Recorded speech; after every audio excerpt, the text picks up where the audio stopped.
네, 아시아 순방 일정을 마무리한 폼페이오 장관이 트럼프 대통령을 만나 방북 결과를 보고했습니다. 폼페이오는 최종적이고 완전하게 검증된 비핵화, 영어로 하면 FFVD가 될 텐데요. 궁극적인 목표를 향한 길이 보인다. 이렇게 방북 결과에 만족감을 드러내기도 했습니다. 관련 내용 전문가 모시고 좀 더 자세히 짚어보겠습니다. 강준영 한국외대 국제지역대학원 교수 나오셨습니다. 안녕하세요. 안녕하세요. 반갑습니다. 자, 폼페이오가요, FFVD 성취를 향한 길을 봤다 이렇게 평가했는데 미국 언론과 전문가들은 풍계리 사찰은 같은 차를 또 한 번 파는 거다. 네. 아주 혹평 중에 혹평을 했습니다. 그렇습니다. 강 교수님이 보시기에 긍정적으로 평가할 만한 부분이 뭐가 있을까요? 사실 내용만 놓고 보면 지금까지 나온 것만 놓고 보면은 전혀 새로울 게 없다. 네. 이제 이렇게 볼 수 있는데요. 가장 핵심적인 것은 6월 12일 북미 1차 정상회담 이후에 교착 상태에 빠졌던 북미 간 대화의 어떤 흐름을 다시 이 동력을 마련한다라는 차원에서는 저는 의미가 있다 이렇게 보고요. 지금 풍계리 말씀하셨습니다마는 이 풍계리 사찰 문제는 정말 같은 차를 두 번 파는 거다.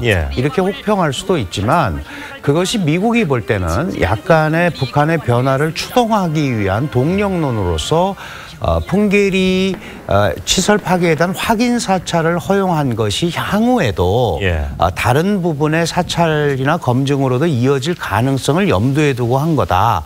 이렇게 본다면 의미가 있고요. 네. 무엇보다 중요한 것은 2차 북미 정상회담을 앞두고 만나지 않았습니까? 그러니까 아마 정상회담에 남겨둘 의제들을 가지고 속으로는 발표는 하지 않았지만 상당한 진전을 공감대를 확보했을 수도 있다. 이렇게는 볼 수 있을 것 같아요. 그런 점에서 이게 아무것도 아니다라고 하기는 좀 어렵고 새로운 동력을 확보하면서 뭔가 다시 만들어보자라는 그런 부분을 추동하는 그런 힘은 됐다. 이렇게 볼 수는 있을 것 같아요. 교수님 말씀만 들어봤을 때는 굉장히 긍정적으로 보려고 많은 노력을 한 거 아닌가 하는 생각이 사실 그렇습니다. 왜 그러냐 하면 저도 굉장히 실망을 많이 했습니다. 사실 이번 걸 보고. 그럼에도 불구하고 지금 그 여러 국가들이 한반도 문제에 관심을 가지고 있고 이런 부분에서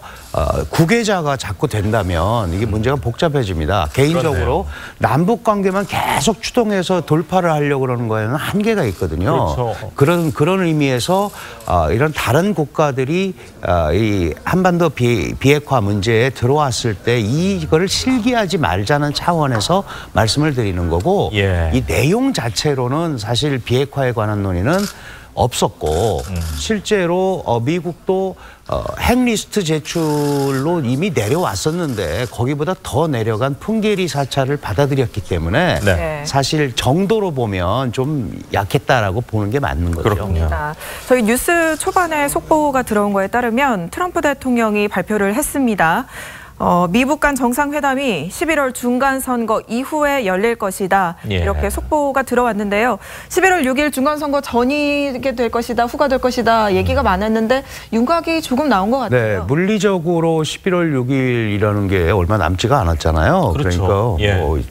그러니까 한 25일 정도 남았네요. 한 달도 안 남았는데 이걸 다 준비해서 하기에는 첫 번째로는 구체적인 내용에 대한 합의 또는 선언이 있기 전에는 두 번을 먼저 만나는 게 굉장히 어렵습니다. 당연히 트럼프 대통령 입장에서는 중간 선거에 확실하게 도움이 된다면 모를까 또다시 1차 정상회담처럼 이전에 했던 얘기 다시 하는 거 아니냐 정도 이런 얘기가 또 나온다면 시간 끌기에 말려든 거 아니냐라는 그런 얘기를 또 들을 수 있기 때문에 아마도 중간선거 끝나고 이 실무 협상에서 최대한 공감대를 만들어내고 미국이 받아들이는 사항이 확정이 됐을 때 이 2차 정상회담이 열리지 않을까 이렇게 보는 거죠. 그렇군요. 1차 정상회담 뭔지 모르게 미국이 조금은 쫓기면서 좀 조급하게 한 거 아닌가. 그렇기 때문에 2차 정상회담에 있어서만큼은 우리가 좀 챙길 걸 확실히 챙기고 하겠다.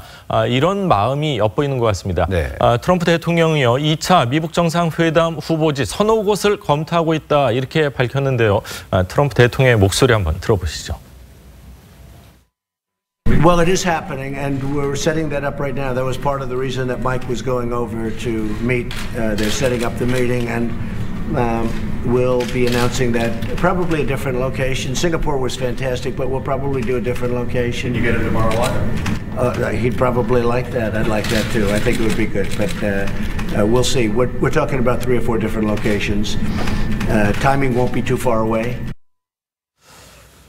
자, 북한이 이 평양을 원하고 있고요. 미국도 김정은이 빨리 온다면은 중간 선거 전에도 할 수 있지 않을까 뭐 이런 예측성 기사들이 많이 나왔었는데 중간 선거 11월 6일 이후에 이제 미국 정상회담, 2차 정상회담이 열리는 것으로 트럼프 대통령이 얘기를 했는데 자, 서너 곳 얘기하고 있고 또 아베 총리는 뭐 일본을 추천을 했다 뭐 이런 보도도 나오고 있는데 네. 과연 어디가 될까요? 뭐 중재 역할을 하고자 하는 국가들이 많죠. 우리나라 역시 그렇죠. 네, 그렇습니다. 예. 뭐 판문점에서 하면 모양이 좋다. 그리고 네. 또 이게 종전선언이나 뭐 이런 그 평화 체제까지 이어질 수 있다. 이제 그 희망사항을 많이 얘기하는데요. 실제로 북한 입장에서는 역시 트럼프가 평양을 방문하는 게 제일 모양이 좋습니다. 그리고 체제 선전에도 아주 적절하게 이용할 수 있고 대등한 위치에서 미국과 얘기한다라는 북한의 어떤 모습을 국민들한테도 보여주고 대외적으로도 선전하는데 아주 좋기 때문에 그렇게 하겠습니다마는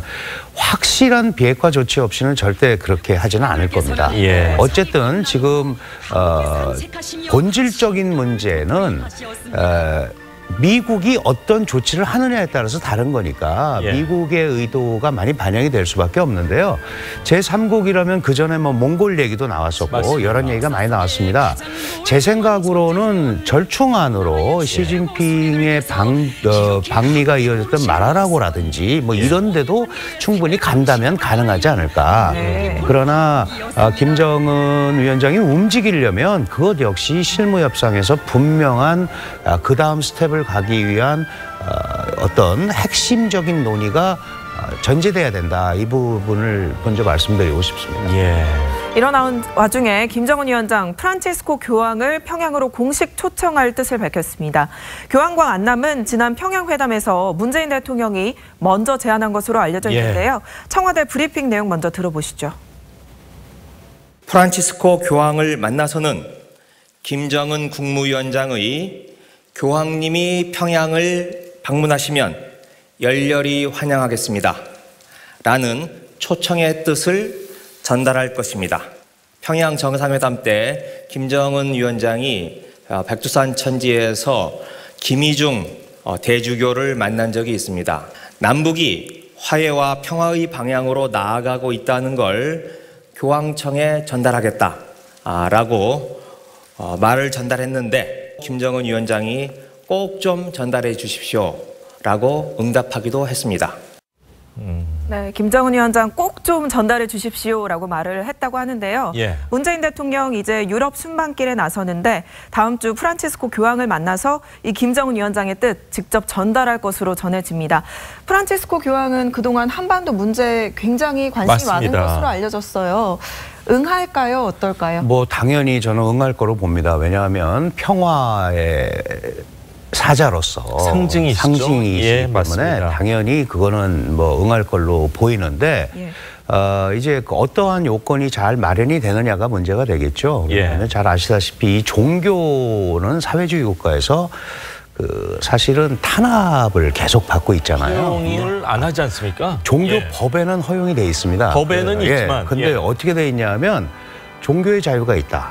신앙의 자유가 있다. 그러나 포교의 자유가 없다 이렇게 돼 있습니다. 예. 그래서 우리가 이제 예를 들어 중국 가서 선교하시거나 이런 분들이 계속 고통을 당하는 건 남한테 얘기를 하면 안 됩니다. 그리고 미성년자는 믿을 수 없다. 미성년자는 개인은 믿어도 되고 포교는 안 되고. 포교는 안 되고 미성년자는 믿을 수 없고. 이제 이렇게 되니까 이게 결국은 그 종교가 이제 탄압의 대상인데 그런 데를 간다는 것은 북한 입장에서 보면 우리가 정상 국가로서 모습을 보이겠다 하는 그런 것도 있고요. 또 하나는 사실은 북한이 개방을 하고 외자가 도입이 되려면 많은 국가의 사람들이 북한에 투자를 해야 됩니다. 그러면 그렇죠. 다양한 종교를 믿는 사람들이 들어오죠. 그러면은 교회건 뭐 여러 가지 사당이건 뭔가를 이런 종교 자유를 허용해주지 않으면 안 되거든요. 제한이나마. 그러니까 그런 메시지를 동시에 담고 있는 거다. 교황이 가신다면 북한이 일정 부분 그런 부분을 해결할 의미가 있다라는 의미입니다. 그렇군요. 자, 교황님께서 과연 북한을 직접 방문해서 교황님이 방문한다는 것 자체로도 사실은 포교 활동, 선교 활동이 될 수가 있을 텐데, 김정은 위원장이 이렇게 선뜻 또 우리 대통령의 그 제안을 받아들인 속내도 사실 또 궁금합니다. 자, 이 북한 무역통이라고 할 수 있는 리용남 내각 부총리가요, 기니 방문하기에 앞서서 베이징을 경유했는데 중국 공산당 대외 연락부 영접을 받았습니다.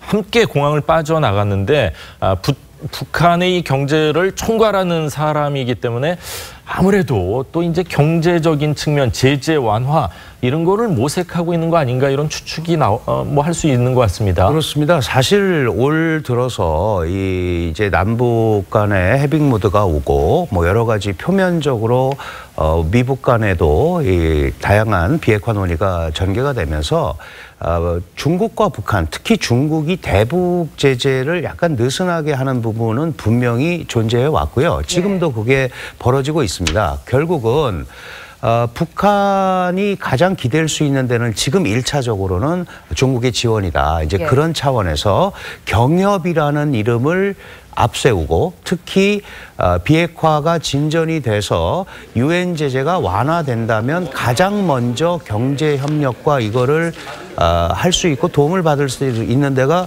북한 입장에서는 중국이거든요. 그런 의미에서 중국과 북한 간에는 이미 상당한 정도로 경협 논의가 이루어지고 있다. 이렇게 봐야 됩니다. 그렇군요. 이 경협 논의뿐만이 아니라 오늘이 북한의 노동당 창건일 쌍십절 아닙니까? 10월 10일인데 뭐 중국의 가장 유명한 NBA에서도 많은 사랑을 받았던 야오밍 선수도 지금 평양을 방문한 것으로 보도가 되고 있는데 오늘 뭐 오전이건 오후에 있을 뭐 축하 행사에서 과연 또 어떤 모습을 보일지도 계속해서 지켜봐야 될 것 같습니다. 오늘 강 교수님 말씀은 여기까지 듣겠습니다. 감사합니다. 고맙습니다.